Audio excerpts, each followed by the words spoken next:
room has the projector that works. That'd be neat. Was that data real? Yes. Yes. Oh shit. Sorry, screen there. The data I gave you was real, yes.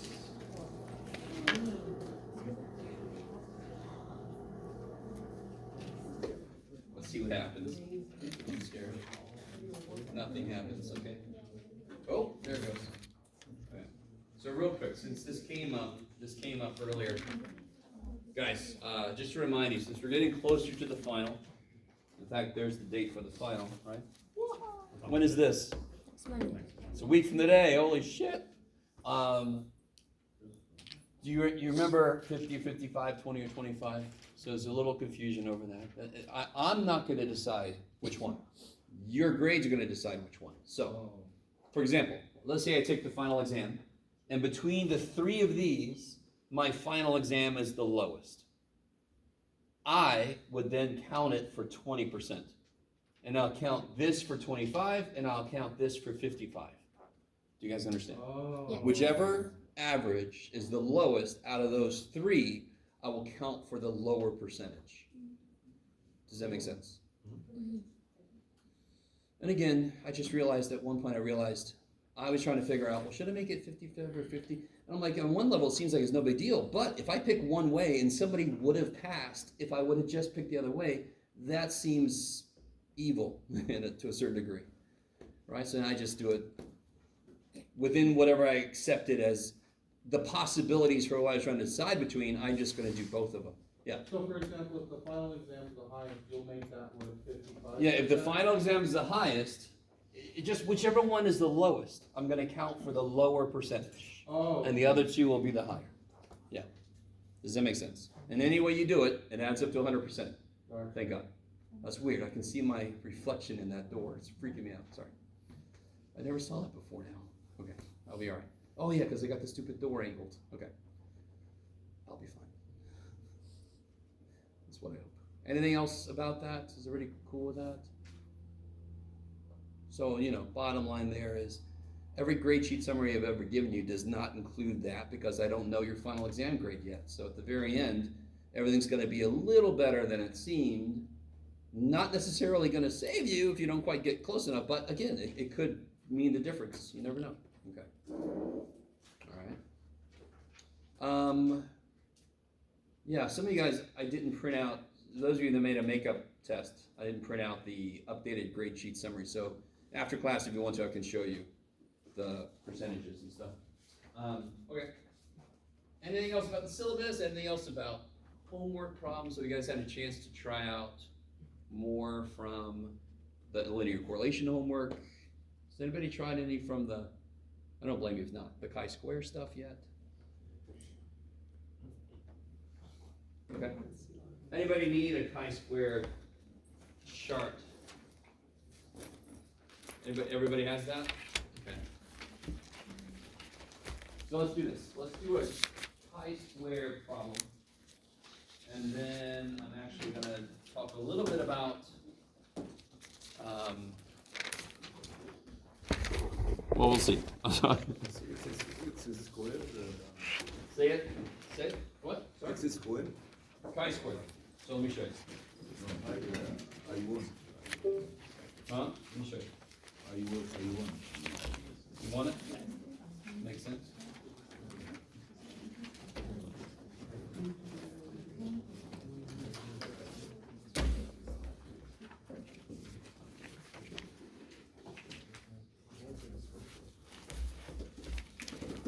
There we go. This guy. Does everyone have one of these guys? Yeah. Yes. Milan, you got this? Milan?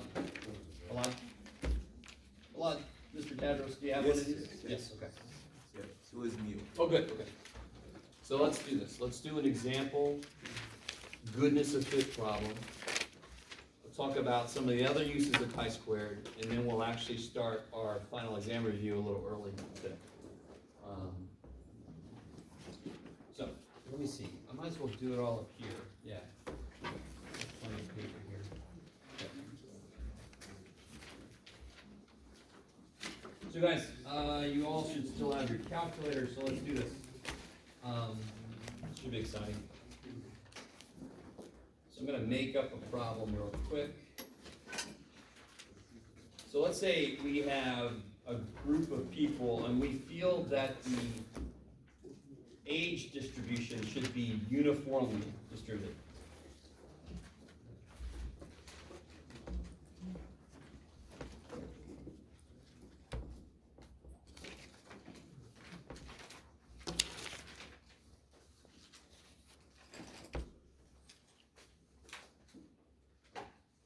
We feel ages should be uniformly distributed in a certain population in a certain way. So, let's say we have the categories would be like less than 10, 10 to 20, 20 to 30, 30 to 40, and 40 and up. So those are my categories, right? So those are like red M&M, blue M&M, so forth, right? Those are just the categories. They don't factor into any math work. The categories don't have to be mathematical, of course, just like I just said. Colors of M&Ms is not mathematical. Sorry? Less than. Oh, less than 10, sorry. So less than 10 years old, 10 to 20 years old, 20 to 30. Is everybody with me? Yeah. So we feel for some reason in this certain population that ages should be uniformly distributed. So we're going to check this feeling we have. I got a feeling. So we have O, we have E. What do those mean? Coolness. So in real life, we would be able to calculate the E, and then we have to actually go out and look, obviously, their observations. How do I calculate the E? What do I need to know? Some. I need to know how many people I've got, right? All right, so let's do this. Let's say I see, what do you see, Jeff? I don't know, dude. 24 of these, 35 here, 31. This is exciting. This is really exciting, Jeff. Okay. 22 and 30. Scheisse. 38. I think that should work. Somebody help me out. How many people is that? I think it's 150. Is what I was going for. 150. Yeah, 150. Sweet. Well, so we have 150 total people. Don't say anything. Think about this. The claim is that they're uniformly distributed. How do I figure out what number to put in each category? Think about it. Don't say anything. The claim is they're uniformly distributed. So I got 150 total people, and I feel they should be uniformly distributed amongst all the categories. So who knows how to figure out what numbers to put next to each one? So I got how many total people? 150. 150. You're facing the wrong way. And I want to put them into how many categories? Okay, so that's the definition of what operation? Division. That's the definition of division, correct? Got 150, I want to divide them amongst 5 categories. So whenever you see, it could be one of two things. One of two things. I could either tell you the percentages that fall into each category. We saw an example like that last time. Or I can tell you, I think that they're uniformly distributed. So in this case, how much is going to go in each? 30.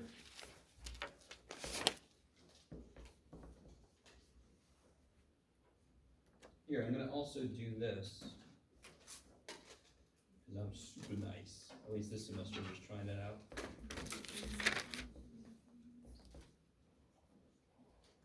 You don't have to do this. This is a very small little sample, but just to show you how this works, I could put all this into the calculator. 24, 35, 31, 22, 38. 30. Who should? No, Jeff. Damn it. Jeff, I can't take you anywhere. 30. That's a 3, buddy. Yay. What's this next thing gotta be? O minus E Square. And again, the whole idea is how far off are our observations from what we expected. Does it make sense then that we're squaring? Above or below expectation, it should count against us. It shouldn't internally cancel each other. I don't know if that makes any sense. So no matter which way I was off, it should count against me. That's one reason why we square. So if I want to put it in here, O is L1, E is L2, so this would be parenthesis L1 minus L2 squared. Shabam. And of course, you can do that by hand. That's 6 apart, squared is 36 and so forth. Or you can do it in the calculator, right? 25, 1, 64, 64. Yeah. Nice. Is everybody with me? And then the concept was, okay, great. I'm 36 off, I'm 36 squared off. Relatively, how much off was I? So that's when I take the square of how much off I was, divided by what I expected. That tells me relatively how far off I was. So in the calculator, that would just be L3 divided by L2. So I get that.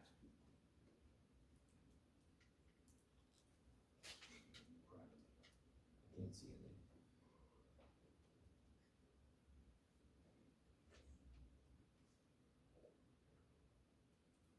I think that's what it is, right? Yes. You guys kind of with me?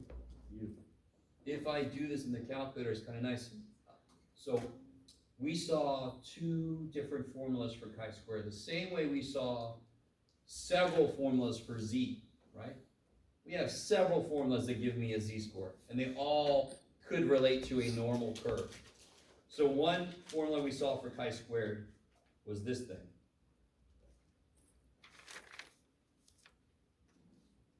So I want to add up all of these. So now I can just add up L4. So I can do that in the calculator by doing quit. I can go to list. I want to do math to a list. I want to sum up a list. I want to sum up list 4. Bam. And I get 6.333. Okay. This is just like Z star. This is calculated from our sample, correct? Here's our sample. This is what we calculated from our sample. How do I get the number that I compare that to? So in this goodness of fit test, it's going to follow a chi-square distribution. Skewed right. I want to figure out my rejection region. I want to see if that's far enough away. And let me really get this. I really want you guys to understand this. I did some interesting things this morning with my class. That is a sample we took from a population, correct? If my population is uniformly distributed, that would mean there's 18,000 less than 10, 18,000, 10 to 20, however big my population is, correct? So if I take a sample from that, does my sample also have to be uniformly distributed? So let me try this again.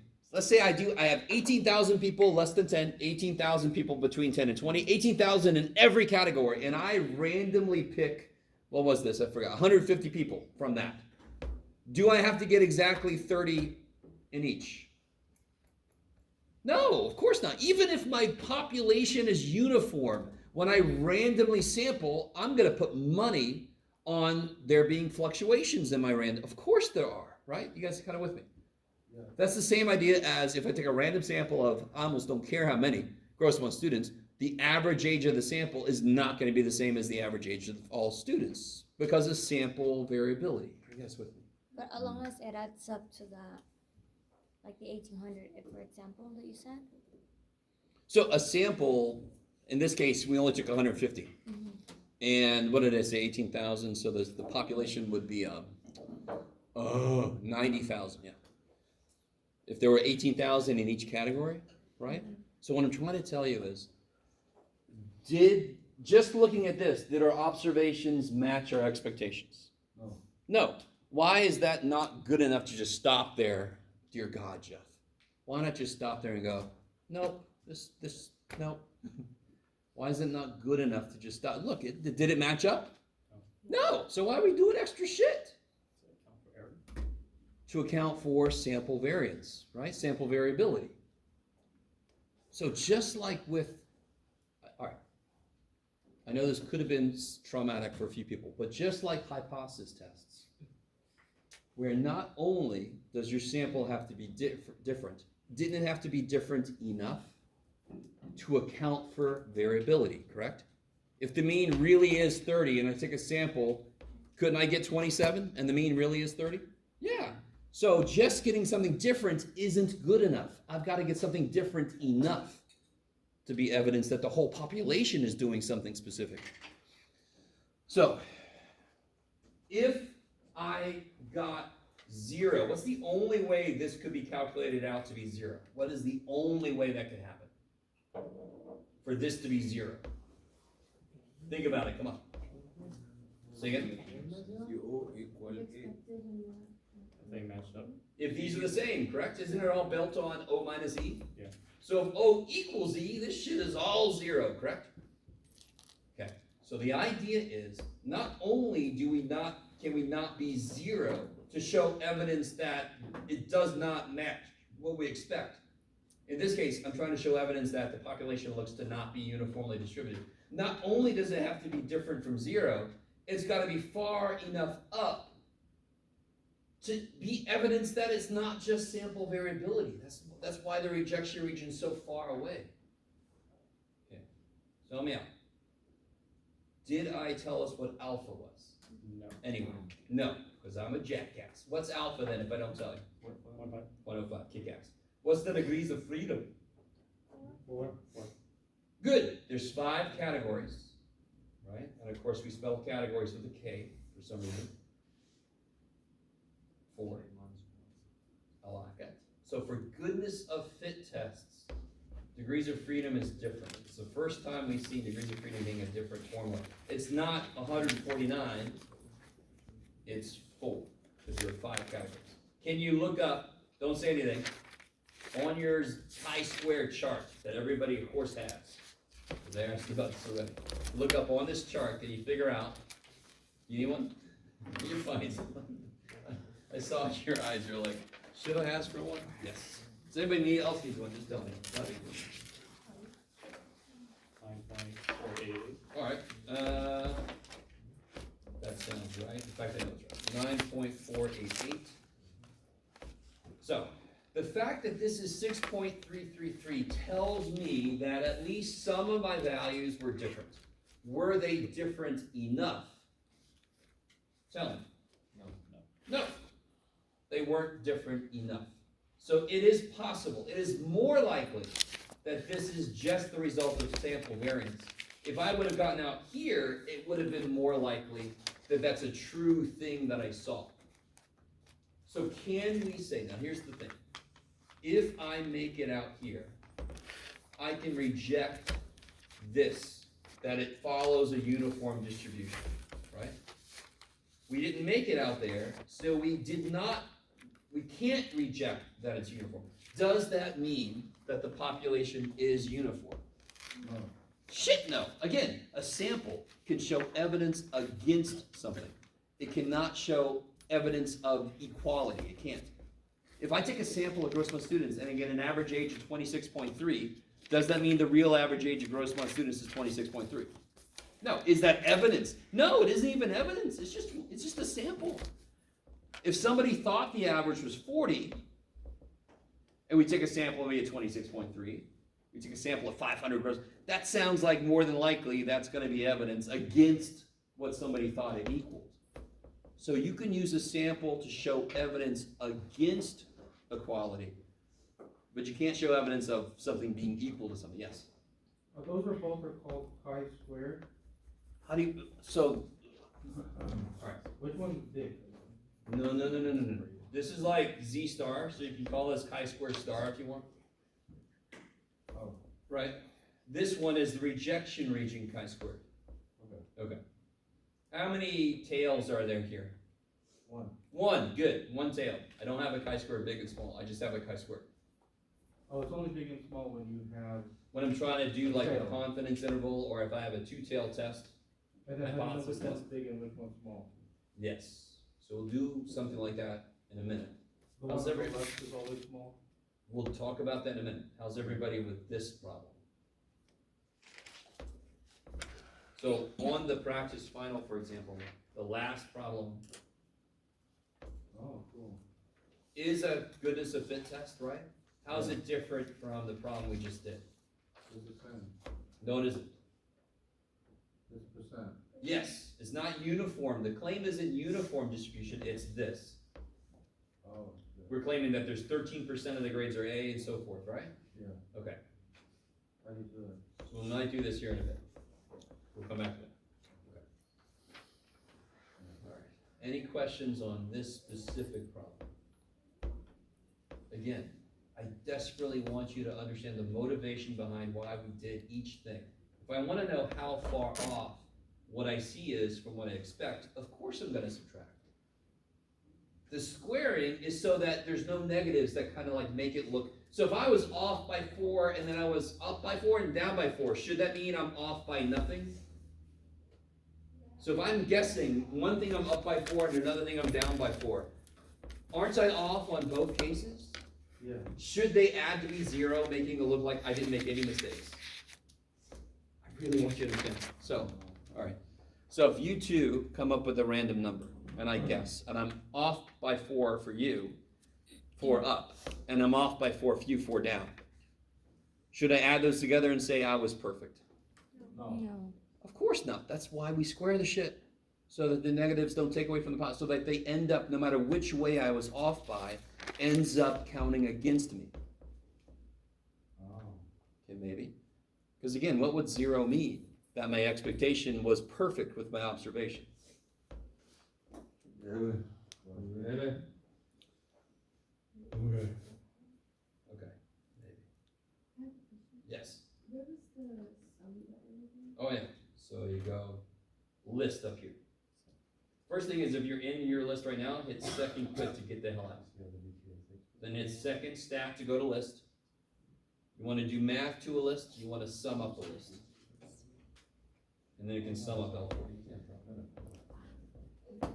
Okay. Now, what Charlton's talking about is, last time I went a little deeper into stuff than I necessarily thought I would.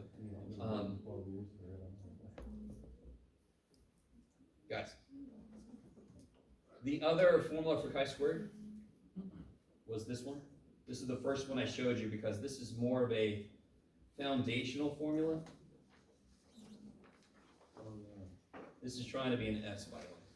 So I really want you to see it's exactly like this. Okay, it's not exactly like this, but it's very close.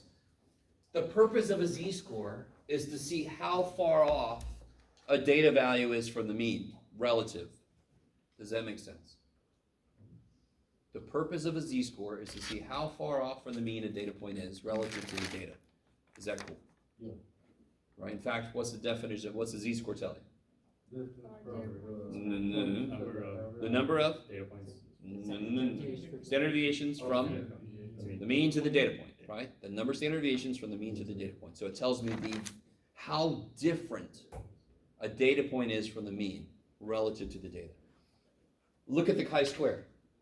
It tells me how different an S is from sigma using division, though. That is different.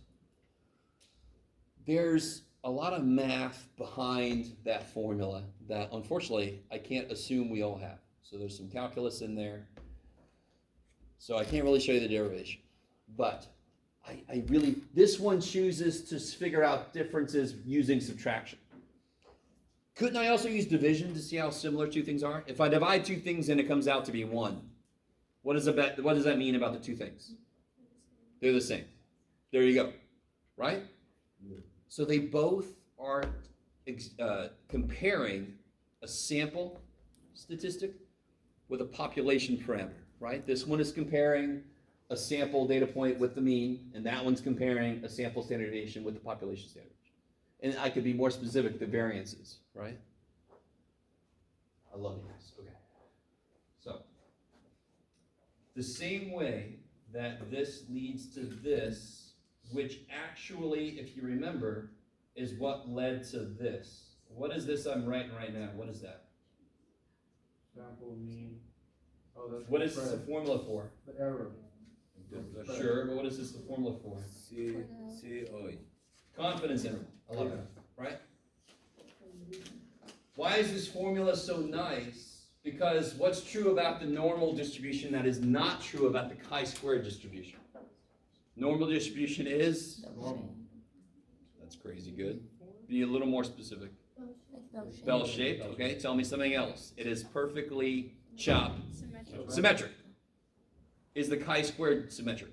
No. No, because somebody grabbed one end of it and pulled it, poor little dude, You're right? right. Also, if one z-score is 1.96, what's the other z-score for making a confidence interval? Negative 1.96. So it's got positive and negative numbers, and it's symmetric, right? Yeah. So the formula for confidence interval is relatively compact because of what I just said. Oh. Now, I love you. I just need you, just go with me, just go with me. Okay. You're gonna like where this ends up. This guy. Aren't I trying to, if I take a sample and I get a standard deviation, don't I, all right, let me back up. I make a confidence interval because I take a sample, I get a sample mean, and I'm trying to get a feel for what the real mean, where it might lie. Does this make sense? That's what we use confidence intervals for. We are 90% confident that the interval 11 to 12 contains the real mean. Okay, and then I have kind of bounds on where the real mean might be, correct? If I take a sample and instead of calculating x bar, I calculate s. And now I'm curious, well, what the shit, where's sigma? What's the value of sigma? Can I make a confidence interval for it? Yes. So, if I solve this for the variance, for the population variance, I multiply that up and I divide chi-squared down.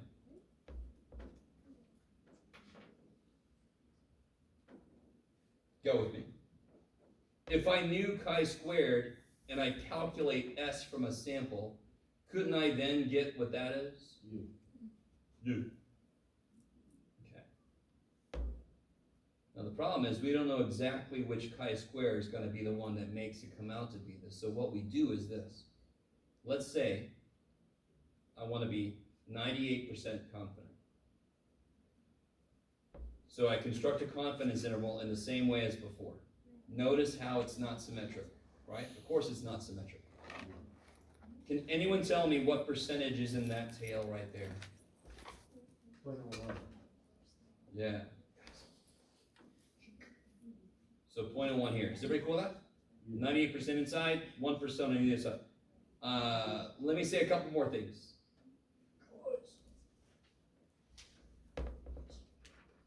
What if I said that the sample I took had 81 things? And yeah, it's enough. Can you guys tell me what this chi-square score is right there? Chi-squared score. Don't say anything. Look that up. Alpha, so there's 0.01 in this tail, correct? And it is 81. So what's the degrees of freedom? Am I doing a goodness of fit test? No. I'm not doing a goodness of fit test. I'm not using that O minus E. So now the degrees of freedom is what it always has been. 80. Can you look up, don't say it, just look up what that chi-square score would be. It's really hard to say. Chi-square score. So we got 80 degrees of freedom. And I know I've got 0.01. So what do you guys get? 329. Good, 112.329. I call this chi-square big. What's chi-square small? Well, what percentage? And again, this chart kind of sucks because it's to the right, and every other chart we did was to the left. So what area is to the left of, to the right of this? 0.99. Good, 0.99. And again, I think I pointed this out last time. If we're there for 0.01, we're the same. Do you see how it's equal? Do you see how it's the same symmetric? 0.99, 80. I get that. What is that? 53 point. 2540? Okay. Let me stop for a minute. Yes. But to get to the left, you gotta do 1 minus 53.54, right? This is not an area. Oh. This is not an area. This is like a z-score. That's why I'm writing it down here. I already know the area here is 1%. Oh, duh. Yeah. Now it makes sense what you're asking me earlier. I wasn't sure. Okay. Okay, no. So guys, let me catch up with you a little bit. Was it difficult looking these two things up? No. It was very difficult, Jeff. I've got this now, so look what I can do. I can calculate. So here's what happens. If I take n minus 1, s squared, I'm going to divide it by each of these. These are the two things chi could be, the extreme values. So if I divide by chi square small, oops, of course I did that in the wrong place. I'll show you in a minute. Big, make that big. If I divide by a bigger thing, isn't that smaller than if I divide by a smaller thing? And both of these are equal to sigma squared, the variance, the population variance.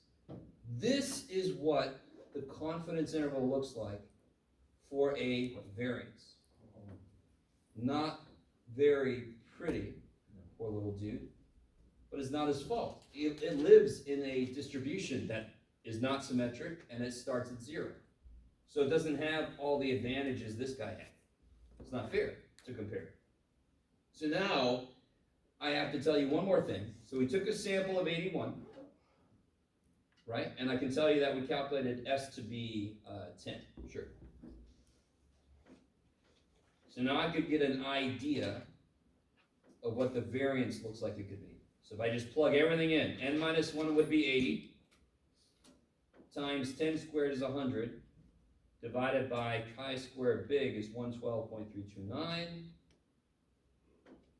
and then I get 80 times 100 divided by chi squared small, which is 53.540.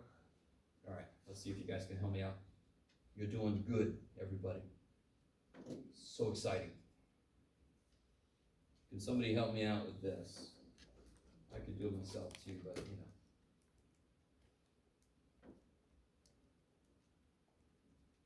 Okay, I got something. I got 71. Yeah. 0.219 roughly. Yeah. And then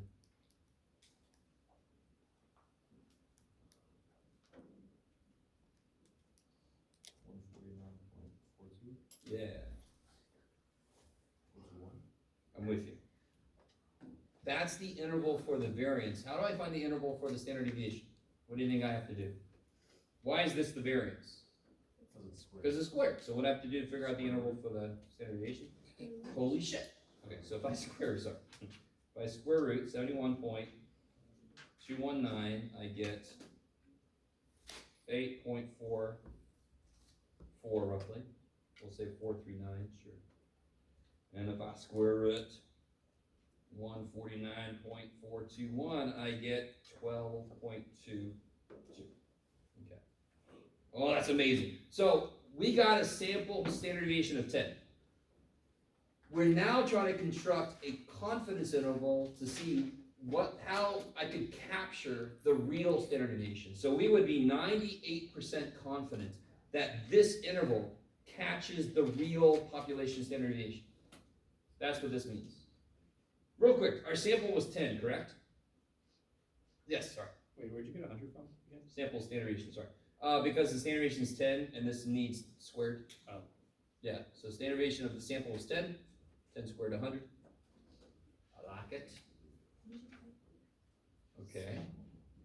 Real quick, if I make a confidence interval, like if a confidence interval for the mean is 5 to 7, can somebody tell me what the mean is? The sample mean? 6, right in the middle, correct? All right. Is 10 right in the middle of these two? How'd you get that, Sam? It was given to us. Oh.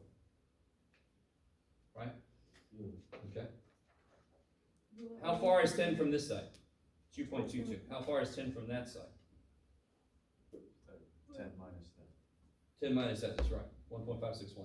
It's not symmetric. Of course it's not right in the middle because the stupid picture it lives in is not symmetric. I don't know, that's a little too far. Okay, just want to show you. All right, now with all this said, section 11.6 is extra credit. What's that? Please, with this one. 11.6. Sort of. 11.6 is actually hypothesis testing for standard deviation, so have fun with that if you want to try that.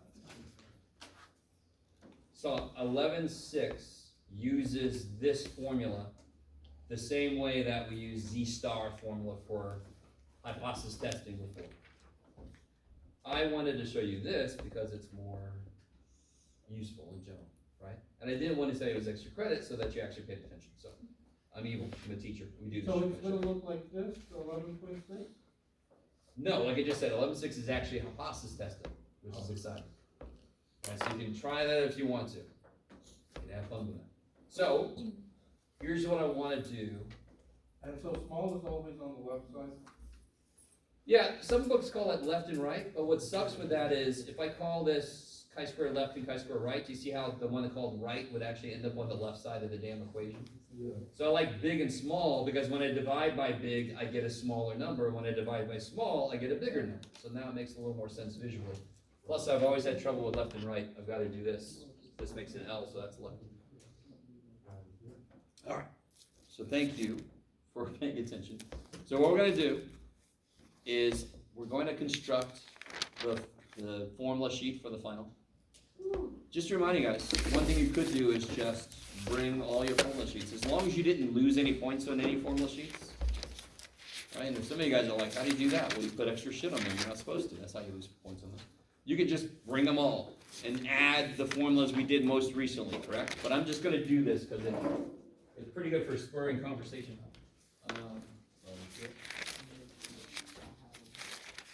Now that I've done this, I don't know if we can make the lights go back. Yes, okay. All right. So we're going to construct the formula sheet.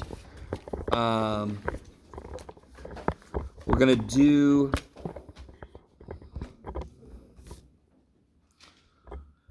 Well, we'll see from there what we do. Turn you off.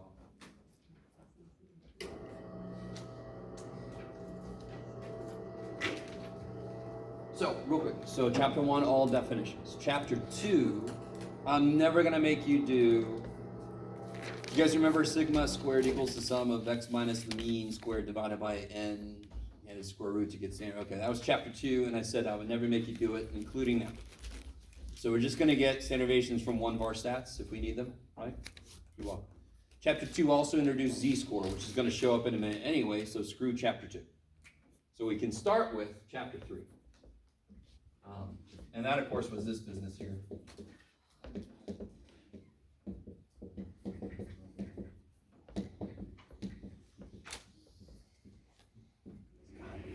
It really helps my writing if I could just move the board. It's kind of nice. What does this symbol here mean? Given. Good. It means given. Good. And then I immediately stop doing it.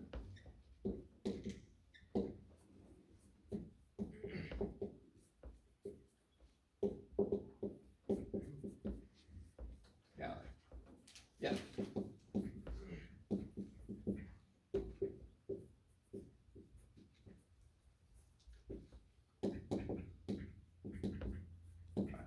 So those are the formulas for the probability. The funny thing is, I don't know if you guys remember this, but the very first several problems we did, we had no formulas. We created the formulas based on the work we did. So if I give you a table with numbers all over the damn place and I start asking you probability questions, don't use any of these. There's no need. If I'm able to count everything I need to answer a probability question, I'm not going to use a stupid formula. These came from the idea. What's the basic idea of probability? If I have a bag with a bunch of different colored chips, I want to know the probability I get a green chip. What two things do I need to know? How many green chips? And how many total chips? How many chips? So every probability in the universe boils down to the number of things that match what I'm looking for divided by the total number of things. That's it. Why do those formulas look worse? Because it's that idea in specific situations. Okay, and none of what I just said makes sense. There's probably formulas. Okay. So that's chapter 3. That's all there was really in chapter 3. Were you allowed to draw lines? Sure, yeah, draw lines. Chapter 4 was this business here. Remember this stuff? This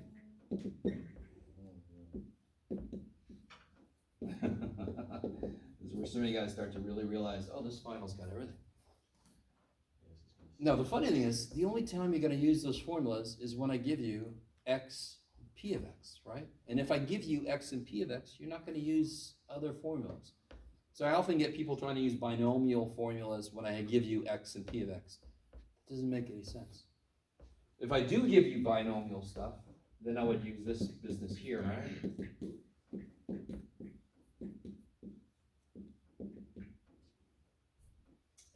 You could do it, Jeff.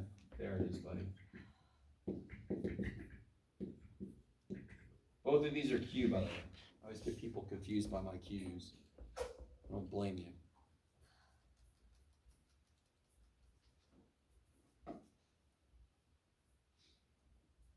So far, so good?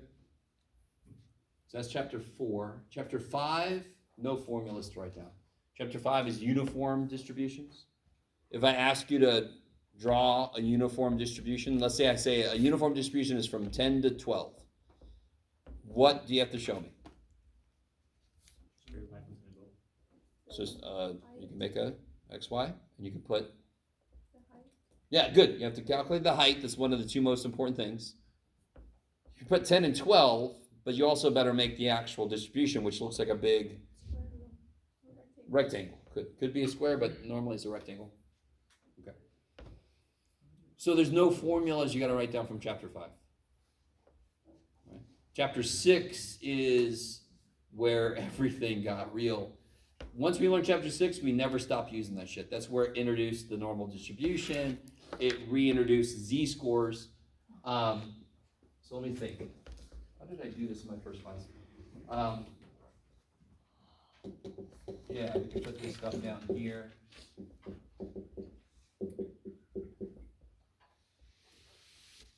Yeah, I think that's all I'll put for chapter 6. That's the basic z-score formula. This is the backwards formula, right? If I know the z-score and I got to figure out the raw score. Then we go to chapter 7, which is central limit theorem, right? Central limit theorem is the one that says if I take a sample, it gets more normal and the standard deviation gets smaller.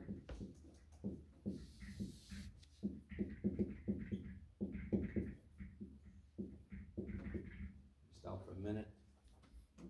I still get people acting as if this is something divided by something, but no, this is one symbol, correct? This is the standard deviation of sample means. This is the standard deviation of groups. Whereas this is the standard deviation for individuals. Now something that comes out in section 8.2, am I in 8 yet? No, I'm not in 8 yet. This is still 7. But let me put this here anyway.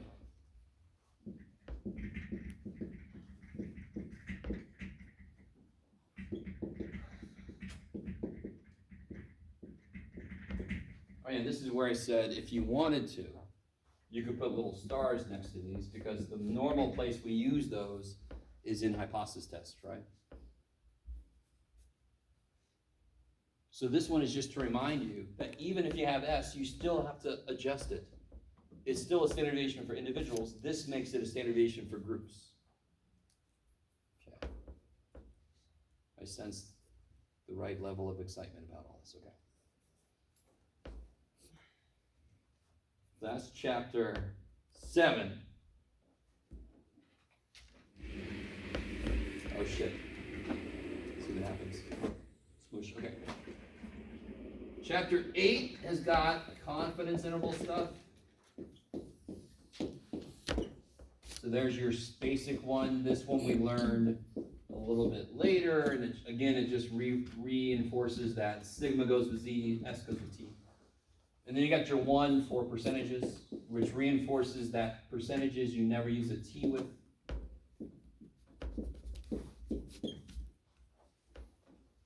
And then you've got the formulas that are solved for n. So you got this little dude. You got this little dude that's just basically the same formula again. And then you got this little dude that's for percentages.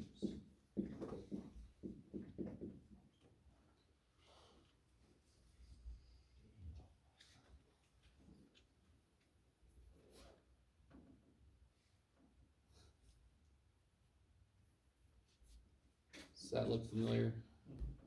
Okay. How you guys doing? You guys are holding up okay? No? I'm sorry. Then we've got chapter 9, which is where we did everybody's favorite, hypothesis tests. Right? Yeah, just set them down, grab your stuff. Yeah, thanks, man. The only thing that hypothesis test really added, besides what we already have down there, was the formula for P stuff.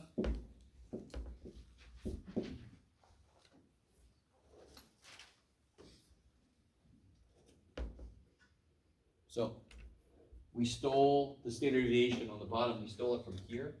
This has hats, because the whole idea of a confidence interval is we have no freaking clue what the real percentage is. So we have to use the hatted ones. In a hypothesis test, we assume that we know what the real P is. So then we're not gonna use the freaking hatted ones. Okay, I'm gonna go. So one of the most common mistakes on hypothesis tests for percentages is people put the hatted P and the hatted Q. You're not supposed to. Okay. Maybe.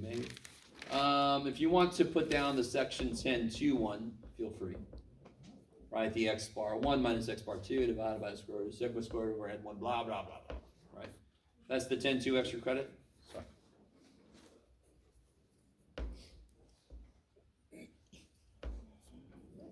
Then we got chapter 12, which is all calculator stuff. There's nothing to write down for chapter 12. Then we came back to chapter 11, declared bankruptcy, and we have our chi-squared. And if you're gonna do 11.6, you can write down the formula if you want to for that. Well, this is where I normally open it up and say, did I forget anything? I'm only a human.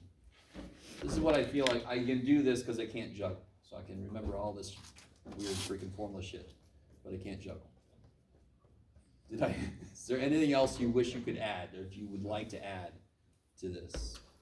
That last formula, can you remind what, That's the one we just used to do the goodness of fit test. for chapter 11? Chapter 11, yeah. And then, which formula was for chapter 10?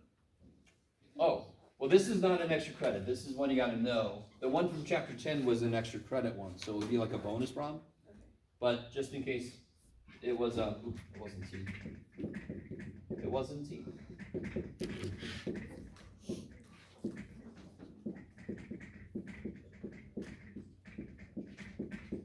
This might look familiar. A few of you guys did the bonus on the one test. If you didn't do the extra credit section, don't worry about that formula, right? Don't write that down. Dear God. If you're not gonna try it, don't write it down. It's just gonna freak you out when you see it on the final. You're like, what's that for? Is this for the final? Yes. Yeah. Does anyone else need a copy of the practice final? Yeah. Oh, yes. Everybody? Okay. I put it up in Canvas, but I'm so happy you said it. I don't know why. I just totally forgot to pass it out the other day. Oh, Oh, you got one. Who else? Anybody see that it was up in Canvas? I did not see that. Okay.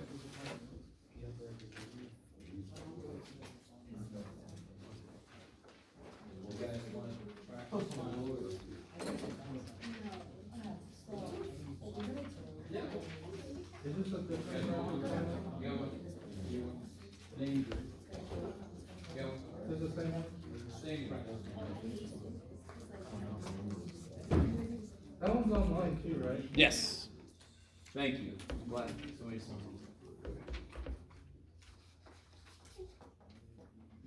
we have to bring our, E chart thing? Hell yeah. So for the final, you're gonna need to bring all your charts, your T, your Z, your chi-square charts. You got a calculator, obviously, bring it. Just Say the again? chart. There's no degrees of freedom chart. There's a T-square chart that has degrees of freedom. There's a chi-square chart that has the degrees of freedom. Yeah. Yes. Can you put the slope on there? We're not gonna need it. Yeah. So guys, real quick, that one sheet we did that had y minus y1, remember that equals m times x minus x1? Yeah. You're not gonna see that. If you've done the homework, did you see it in the homework? If you haven't done the homework, you're not gonna see it, okay? That was Jeff, being a math dude, showing you a concrete example behind what the hell goes into creating a line. So it's all hidden behind buttons on your calculator. I just want to show you, hey, us humans, we know how to do that shit too. So there's just 3 charts. Yeah, you want more? I got more. I'll give you an F chart. Let's No. do that. There's so many more. Oh my god. Yeah, Andrew. Yeah. I got that one. Can we have that one? No. Oh. You gotta ask. So here's what I told my other class. If you want to, we could do some problems of the practice final now. Yeah. Yeah. Or we could use all of Wednesday. Either way, we're gonna use all of Wednesday for a review for the final. So with them, I did one problem off the practice file, and then we had it out, and that was the very last problem, number 11. And then for the final on Monday, same time, same. Yeah. Next week, by the way, we don't have finals week anymore. Next week is a week of class. For us, I chose to put the final on Monday, so after that, there's no more class. You don't come Wednesday. You guys with me? If you're upset about that, too damn bad, right? We could have had one more day of lecture, and you're all like, dear God, no, Jeff. One more day of review. One more day. No. Yeah, it would have been more lecture, not more review. Are you gonna be here for your office hours? On Wednesday? Oh, maybe. I don't know, I gotta work out my office hours for next week, yeah. What is our final day of physics class? The 16th? Monday. Monday, which is the 11. 11th? Yeah, that's right, today's the 4th. So, after the final, you could, well, I'm telling you this all too early, but you can email me, I can email you back. If you don't wanna wait for the final for your grade to be updated in self-service, I have no idea how long that normally takes. With Web Advisor, it used to take a few days, yeah. I was gonna ask. Okay, so let's do 2 things. Let's do on the practice final number 2. And Will you post the answer key to this over the I'm weekend? gonna, guys, we have another class this week, right? I was talking about next Wednesday. Dear God, we have class Wednesday. This week. Next Wednesday. Next Wednesday we don't. You have office hours next Monday's the Wednesday? final, which is appropriately named. Everybody with me? This Wednesday, we have class, and that's gonna be the bulk of review for the final. Revision. Say again? Correction, the exercise, Correction for the last test? yes. So corrections for the last test and this quiz will be due the day of the final. Okay. Yeah, it's always due the day of the next test, and our next test is the final. So another reason you don't wanna miss out on this Wednesday is I give you back your quiz this Wednesday, right? Okay. Yeah. And then next Wednesday, you'll still have office hours here? Somebody just asked me that. I haven't sat down to make my office hours for next week because I've been going insane trying to catch up with everything else. Huh? What are options if you want to find out a grade for the final? Email. Email. Or wait for. Come up and see me. I'm trying on Wednesday. I should be ready to give you an updated grade sheet. So that'll answer that question too. Because I think the last one I gave you didn't have the missing homework. Is that right? Was it this class? Yeah. It's my 2 stats classes. That's right. All right, guys. So somebody asked me about number 2, right?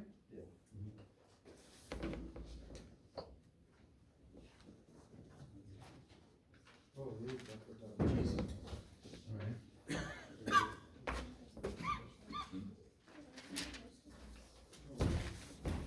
Oh, yeah, there we go, okay. Push it 8 times, and no more. So this one here, this one? Yeah. Yeah, so let's do it. Alright, look, so the number's 348 on green paper, number's 259 on red paper, and put them in a hat. If I pick one piece of paper, what's probably, I pick a red piece of paper. Say it again. 3 out of 6. Yeah, how many red pieces of paper? Three. Out of how many total pieces? 6. Yeah, so 3 out of 6, right? 50% chance. Also 3 out of 6. Yeah, probably pick an odd number. Well, how many odd numbers? 3. Yeah, so this is a good example of, I'm not using any of these formulas, am I? I'm not. I sort of am, but not really. I'm using the idea. The number of the match what I'm looking for divided by the total number of things. Can we give you 0.5? Yeah. Okay. So odd numbers, there's 1, 2, 3. So I got a 3 out of 6 chance. 0.5 works. I love it. Now don't say anything, think about it. Let's probably pick a card, a piece of paper that is green and it has an even number. 2 out of 6. Yeah, there's 2 green that has even number.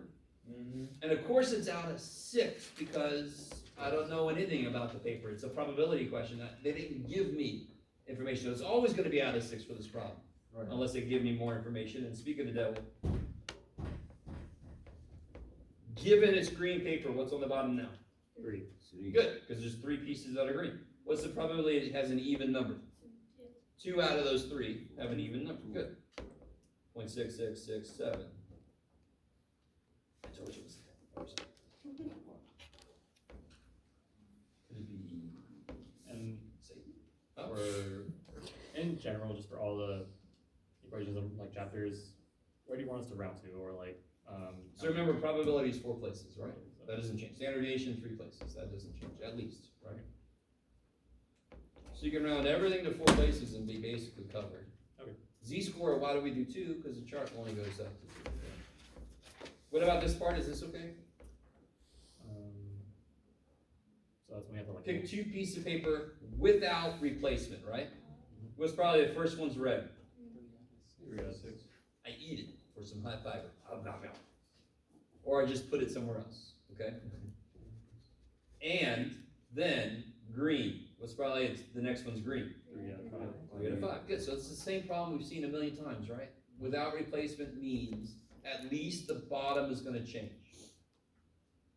right? So that becomes 30%. You don't believe me, do it. What about 2 odds? So the first one being odd, what's the chances of that? 3 out of 6. 3 out of 6, and then I throw it away. 2 That's out probably the next one's odd. of 2 out of 5. Good, I lost an odd number and I lost a piece of paper. So that becomes 20%, I believe. Dubular. Alright. I'm just gonna do, well, let's see. What do you guys, I'm gonna do at most one more problem, because the bulk of the review is gonna be Wednesday, but. The other problem I did was 11.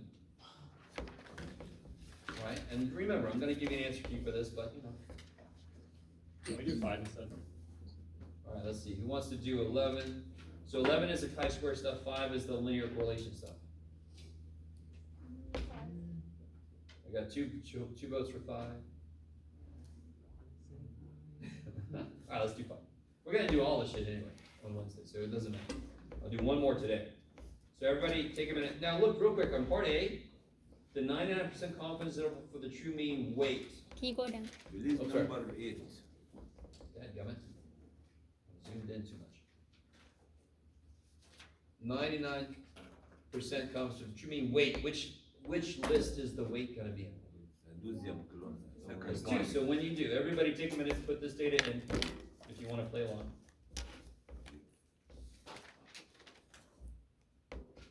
By the way, I used to be that last, not the last one, I used to be this data point right there. x1 equal 1 9. I always blame Bronx, I used to live right next to Bronx Pizza basically, and oh my god. I haven't been there in a while, I don't know if their pizza is still as good, It's still pretty good. but my god, I You ate have way too passion. much of it, and I got, let me see, where am I at?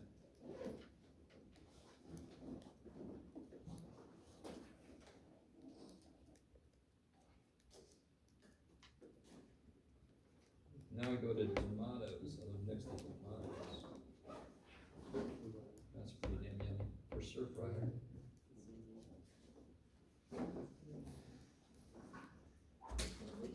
I think that's all good.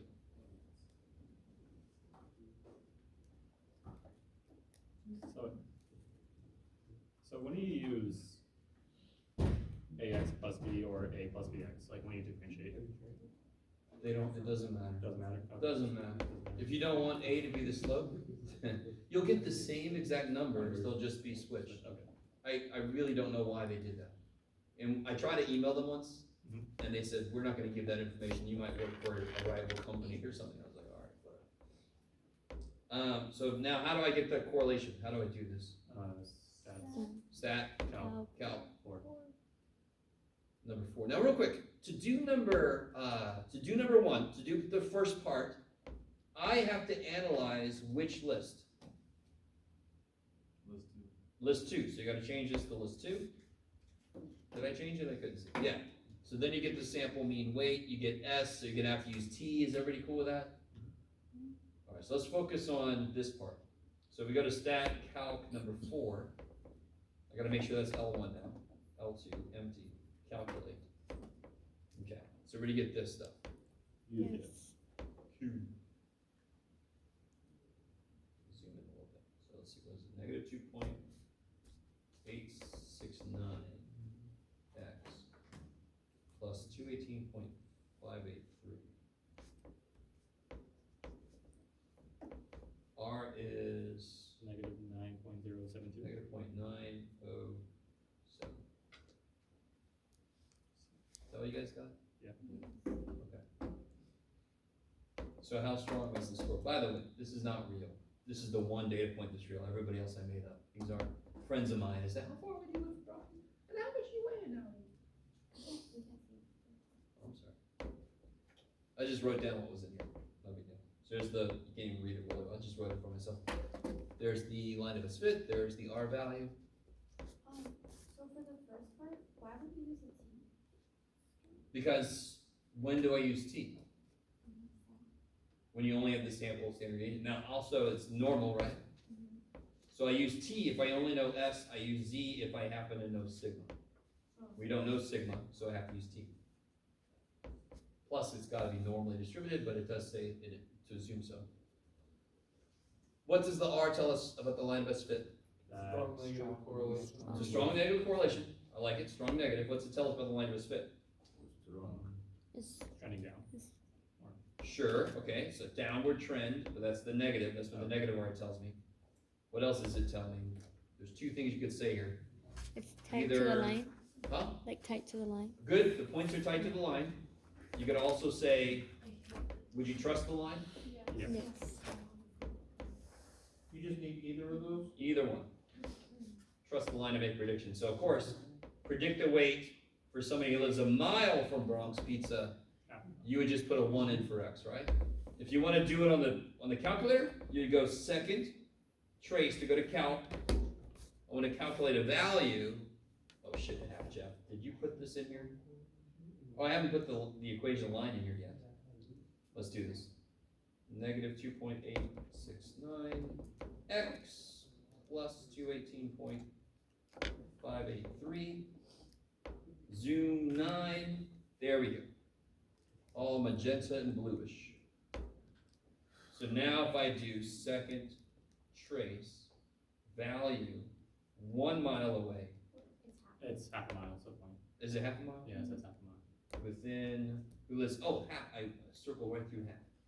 So let's do second trace value 0.5. I would predict that they would weigh 217.15 or whatever it says. Are we gonna show this to you on the file? Yeah, there's gonna be a problem where you gotta show this to me. Like, go up there and show you on the calculator? Yep, same way. Should be very exciting. Okay. Is that all right, guys?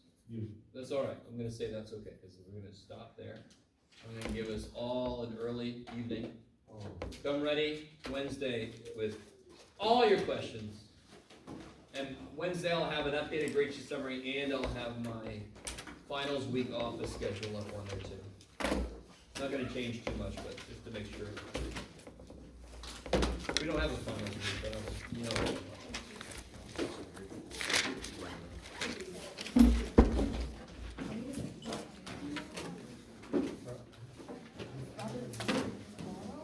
Yeah.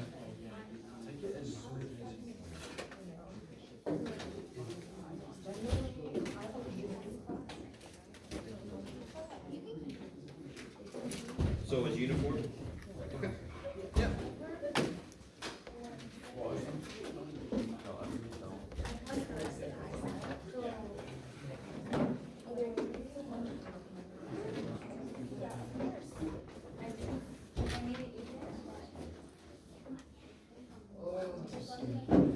Here it is.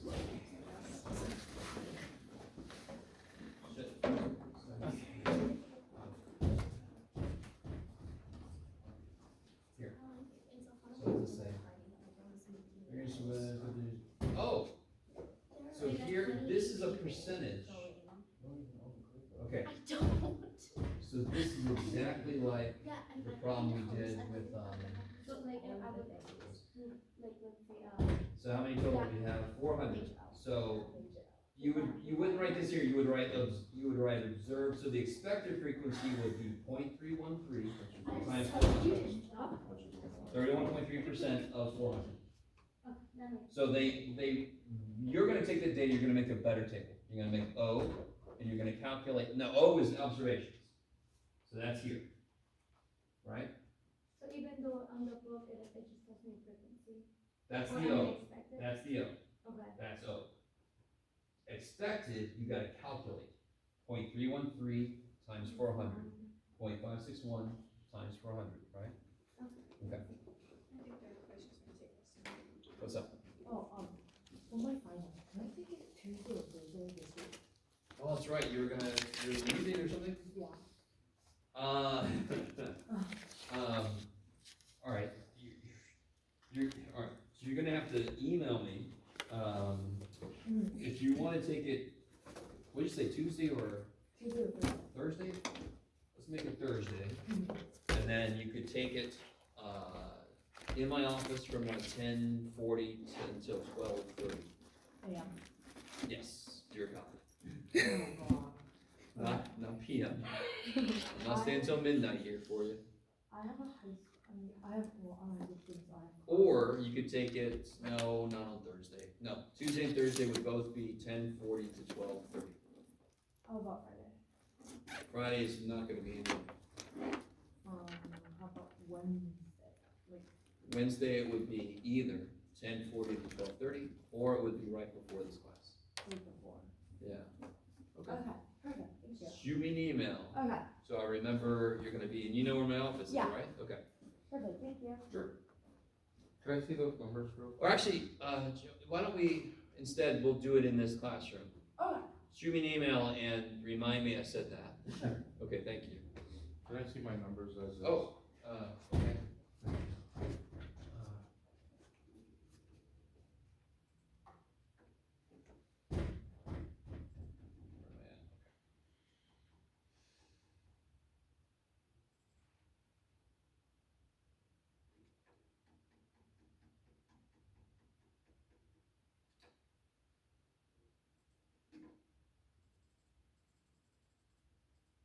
Alright, so I've got you right there. Okay. And like so- the breakdown, like the homework and, what are the three averages? One's homework, Homework I haven't really counted one's yet. quizzes. Well, no, one is homework and quiz average, Uh-huh. one is test average, and one is final exam. Oh, Now, your homework is worth like 5% of your grade, so I mean, okay. it's basically gonna be dominated by this. So that one is my homework or that one's my? That's your quiz, yeah. Oh, darn. And then this is. Test my average. Test. Yep. Okay. So. Test and homework and quiz. Well, this is quiz. Oh, quiz. Again, I don't count that homework to the end. Oh, okay. Because people are still turning corrections and they can turn in late homework and all this stuff, Okay. yeah. So provided you do the homework and the homework is So say if you that. corrected everything that I asked you to, and I Uh-huh. think you did. Yeah. Then you should have 100 homework grade. Okay, so then this will be the average of 100 and that? What do you mean, sorry? Oh, yeah, Okay, exactly. so let's say that's a 99.5. Okay, sure, yeah. Okay, and that's homework and quiz. Yeah. Okay. Laser? You're welcome. What's up? So, I wanted to know how many quizzes or exams I missed. Let's see. Julia, right? Yeah. So you missed quiz 2, What's the damage? quiz 4. Now here's what's gonna happen. Whatever you make on the final is gonna take the place of it, so there won't be zeros. So, what's gonna end up happening is a lot's gonna be riding on your final, right? Does that make sense? Okay. So whatever you make on the final is gonna be filled in here. So your final's just gonna cover for the missing stuff. So whatever the grade is the exact grade going. Yes, so it won't be a 0. So provided I got an 80. No one would get a B.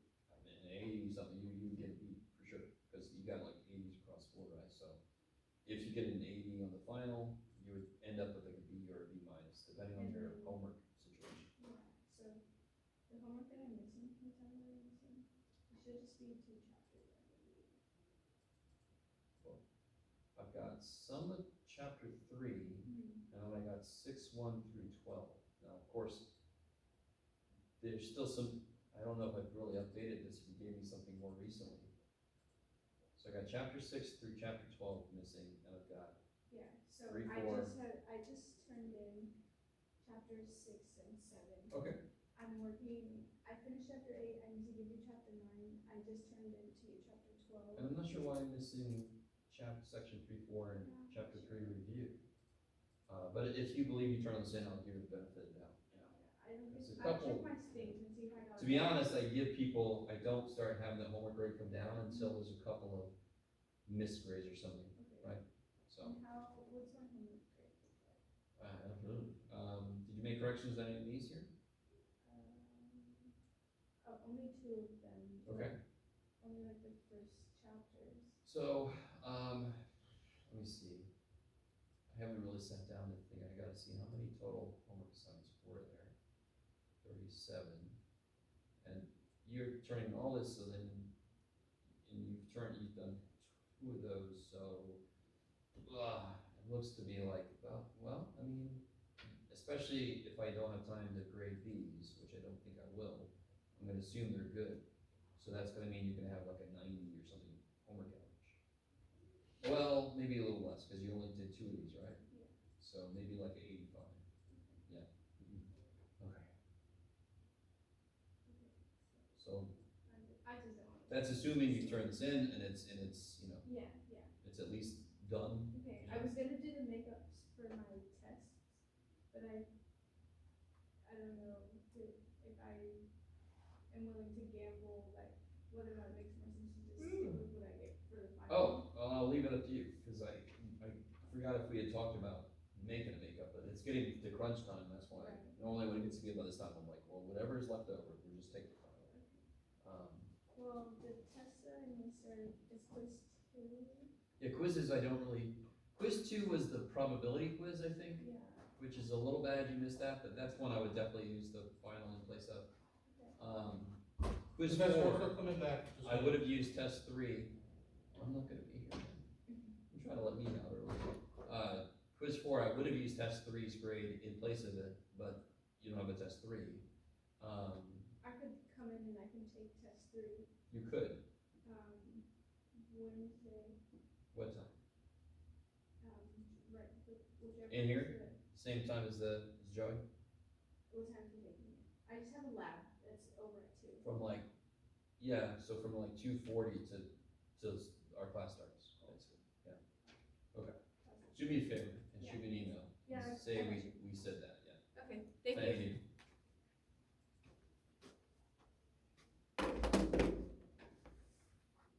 Alright, let's see. Alright. This time of year, I know it's it's rough for students. Students sometimes don't understand. It's at least as rough for teachers. Yeah. It's been a really weird semester for me. I'm Well- trying my best to finish. I was supposed to finish last semester, but things just got weird. I understand my that, life. trust me. So here Life I am. gets weird and then it just Yeah, but confuses I everything. am demanding out this time. Ah, okay.